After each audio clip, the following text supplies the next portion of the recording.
Kita akan diskusi. Sebelum saya diskusi, apakah ada pertanyaan? Mungkin tadi waktu istirahat, Bapak Ibu terinspirasi ingin bertanya sesuatu atau ada pencerahan sesuatu begitu? Dari Pak Marji, Ibu Eka, Ibu Triana? Belum ada, Pak. Cukup jelas, Pak ya? Kalau gitu sekarang kita masuk ke materi dulu ya. Materi mewaspadai yang menyangkut investasi bodong. Orang tergiur pertama karena nafsu ya, nafsu untuk sesuatu yang katanya pasti, padahal dia tidak pasti. Dalam bisnis itu memang banyak hal ya menarik gitu ya. Nah, di sini kita harus waspada karena ternyata bisa jebakan-jebakan gitu ya. Nah, ini hati-hati ini. Pertama ini Pak Marji, kadang-kadang di luar kadang kita tertarik, kadang kita panik baru pensiun gitu ya. Kita panik nih, terutama banyak kan orang-orang panik ya. Pensiun gimana caranya ya memberikan nilai tambah gitu ya.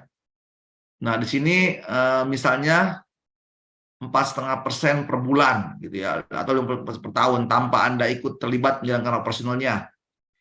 Nah, ini kadang-kadang orang mainnya per bulan, persentasenya gitu ya.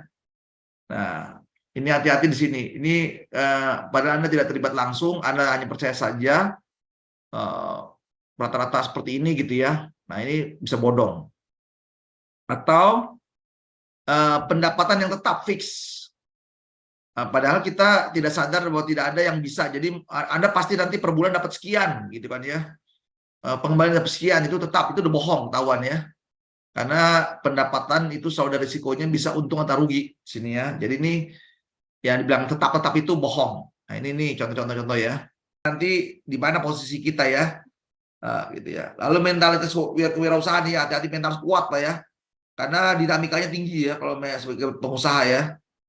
Lalu mau jalan bisnis ini jangan lupa nih, mau jalan bisnis dengan supplier kita maupun dengan customer kita. Nah, ini kadang mesti kumpul-kumpul, nanya-nanya, jalan keliling-keliling Pak gitu ya.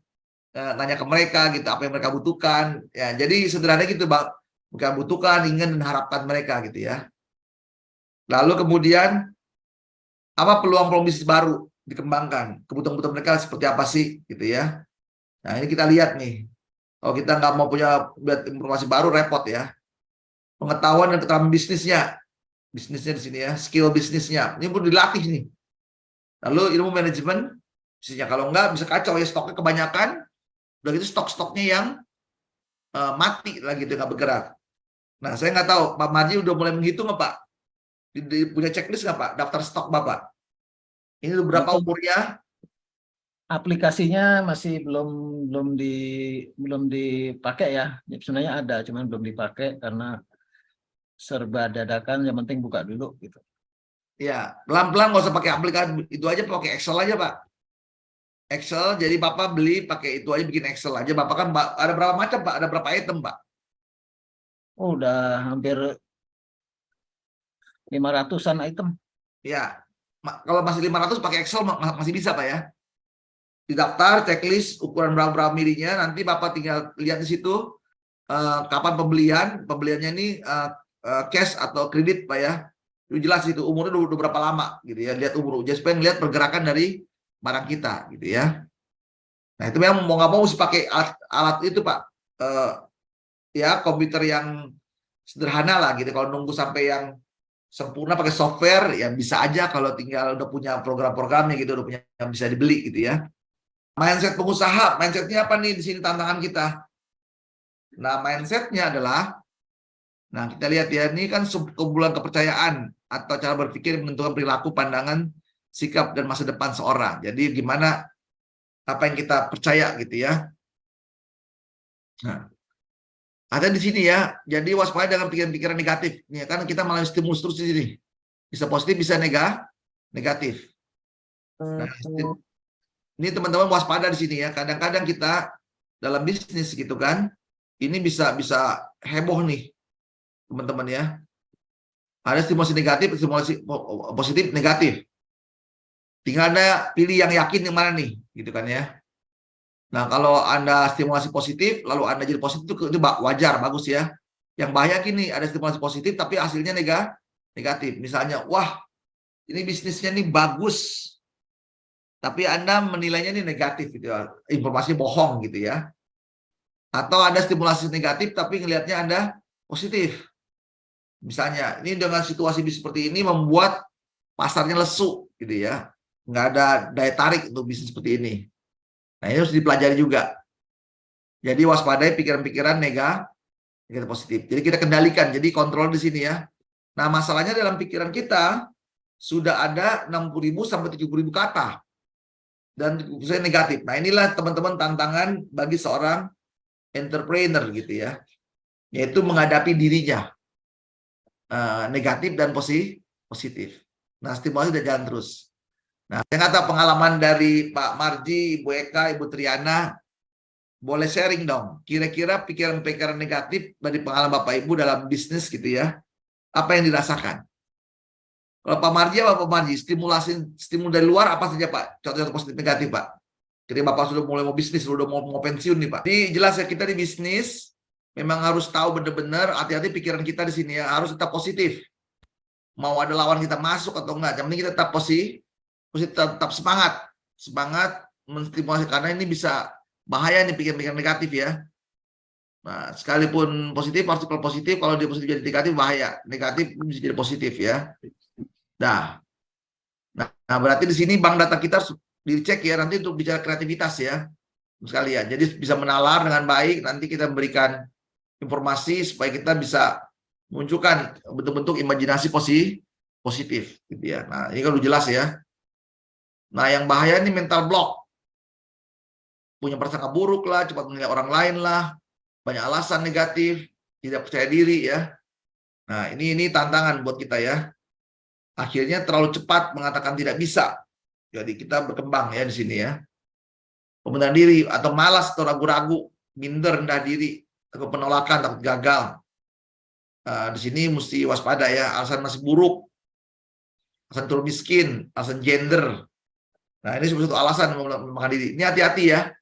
Mentalitas sebagai pengusaha ini benar-benar harus bagus. Kalau Anda sebagai seorang petarung di bisnis, waspadai namanya mental block. Harus berkembang terus ya, harus positif, terhadap dan terhadap orang lain dan lingkungan. Ya. Nah, belajar terus nih, nggak boleh pernah berhenti belajar. Pengetahuannya dikembangkan terus, belajar ilmu baru, perkembangan terbaru seperti apa, selalu skill-skillnya dan attitude-nya. Nah, ini penting belajar. Barangnya menjadi ringkas dan mungkin bahannya nggak terlalu banyak untuk membuatnya. Oke, gitu Pak Marji ya. Baik, terima kasih. Ibu Triana? Zaman sekarang itu rumah kebanyakan kecil-kecil ya Pak. Ya. Jadi sebisa mungkin semua barang itu yang fleksibel dan serbaguna, seperti itu. Gitu ya bentuknya ya. Baik, terima kasih Bu Triana. Ibu Eka punya ide? Oke ya. Nah, jadi yang mendasari pertama namanya empati ya. Tadi tolong perhatikan baik-baik kalau kita mau bagi bekerja kah atau dalam bisnis, namanya semuanya dimulai dengan empati. Betul tadi, empati itu contoh rumah saya kecil atau toko saya kecil. Nah, itu ya. Atau melihat toko orang lain kecil. Lalu apa yang dibutuhkannya dia? Berarti benda-benda yang praktis gitu ya. Nah, disinilah yang mendasari dalam bisnis ya. Nah, itu disebut namanya creative for business ya di sini. Jadi dasarnya empati lalu bagaimana menyediakan kebutuhan mereka, untuk kebutuhan mereka itu membuat suatu produk atau jasa. Nah coba Pak Marji, entah itu bisnisnya nanti bidang plastik atau bidang apa saja, coba bikin dulu konsepnya, mau dirubah apa-apanya. Nah, coba besok kita presentasi. Lalu nanti targetnya siapa pasarnya, siapa konsumen Anda, gitu ya. Nah, nanti kita besok belajar marketingnya gitu ya. Gimana cara jualannya gitu kan ya. Jadi persiapan produknya, entah jasa, entah apa yang dibuat, nanti kita baru besok kita belajar cara memasarkannya, cara berbisnisnya, cara menghitungnya gitu ya. Nah, jadi Bapak-bapak, Ibu di sini kita cukup dulu sampai di sini. Tapi PR-nya bikin dulu konsep bisnis Anda, kita kembangkan, nanti bisa nggak kita jual gitu ya. Lalu siapa targetnya, siapa segmennya, siapa menjadi bisnis kita. Nah, baik Pak, kalau kemarin kita telah mempelajari tentang pensiun. Nah, saya ingin terlebih dahulu mereview materi kemarin. Bagaimana Pak, menurut Bapak Pak, apa yang Bapak telah pelajari kemarin Pak tentang program pensiun? Silakan Pak Marji, boleh diungkapkan Pak dalam bahasa Bapak sendiri dalam materi kita kemarin. Eh, pensiun kan mendapatkan uang pensiun ya. Dari uang pensiun itu kita harus pintar mengelola, memilih investasi atau untuk usaha atau pilihan yang paling tidak diinginkan mungkin menggunakan pensiun itu, dan kita berpangku tangan aja menghabiskan uang pensiun itu mungkin pilihan yang dihindari ya. Jadi Iya, ada investasi sama usaha. iya, Itu, Pak. itu Pak ya. Ya, oke, ada lagi yang lain Pak? Nah, Suatu yang saat kan lain Pak Marji akan ketemu orang-orang Pak ya, yang tiba-tiba pensiun. Bapak ini kan bisa menasehati ya. Ini kan Bapak udah belajar nih Pak dengan saya Pak ya, secara teorinya kan Pak ya. Nah, kira-kira apa yang Bapak mau katakan kepada orang yang misalnya nanti Bapak ketemu di tetangga, di temen gitu ya, yang memasuki pensiun, Pak? Apa yang Bapak mau sampaikan? Yang pertama, baru yang kedua, yang ketiga apa Pak kira-kira Pak? yang pertama mungkin yang belum mendekati usia pensiun ya. Paling Ya, belum pensiun pun udah harus menyiapkan baik investasi maupun usaha, itu yang harus disiapkan. ya, Jangan mendadak begitu pensiun langsung kelabakan nih, mau ngapain nih, uang pensiun mau diapain. ya. Itu Bapak Karena ketemu nanti kan beberapa Pak ya, ke tetangga Pak ya. ya, Tetangga, teman di mana gitu, di komunitas gitu. Kan pasti ada Pak ya teman-teman Bapak yang masih belum pensiun gitu kan ya. Dan Bapak sudah duluan pengalaman nih Pak. Nah, kira-kira apa lagi Pak yang Bapak mau sampaikan ke mereka? ya itu persiapan, termasuk salah satunya eh, mencari training ya, training ya. Ini training ini terus terang ini inisiatif dari saya sendiri. Seperti itu. Jadi penting buat kartu nama Pak ya. Ya. Pastian di situ Pak. Itu namanya kepastian hukumnya kan gitu ya. Kalau PT saya rasa sih bertahap aja Pak. Gitu. Lanjut nanti ya. Iya, bertahap aja gitu pelan-pelan terus terus cepat gitu ya. Pokoknya kalau Bapak sudah berkaitan dengan corporate perusahaan-perusahaan besar berarti Bapak sudah punya nama PT dan punya rekening banknya, punya rekening PT nanti Pak. Nanti Bapak kan izin bayar usahanya gitu ya. Izin tersebut, nanti izin PT, izin usaha dagangnya, izin domisili banyak Pak, harus diisi Pak ya. Domisilinya baru nanti Bapak mengusulkan baru menjadi punya rekening dari bank gitu ya, pakai nama PT. Tapi itu mah pilihan Bapak Pak ya, kalau Bapak nanti mau bisnisnya IT, tapi juga IT juga ada dua Pak ya, ada yang perorangan, jasa perorangan, atau juga jasa melalui perusahaan bisa.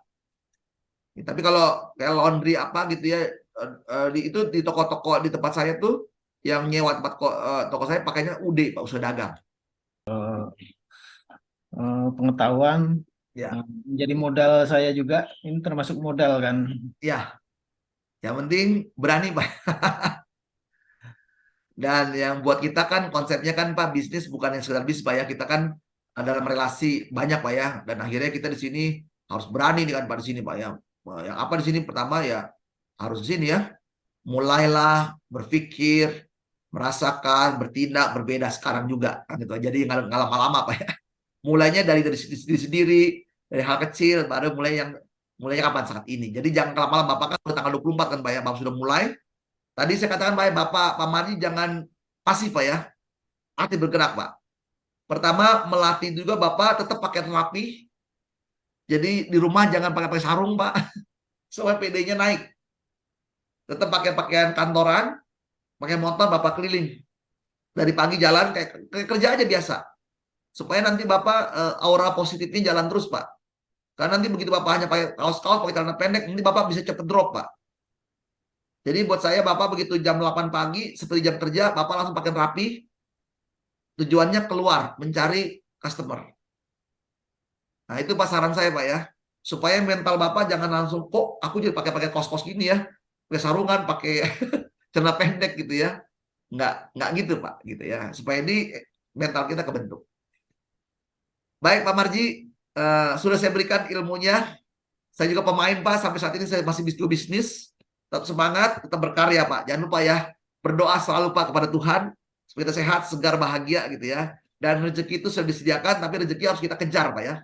Kita cari, kita usahakan supaya itu rezeki itu nyata dalam hati kita. Jadi terima kasih Pak Marji untuk training kita 2 hari, semoga bermanfaat.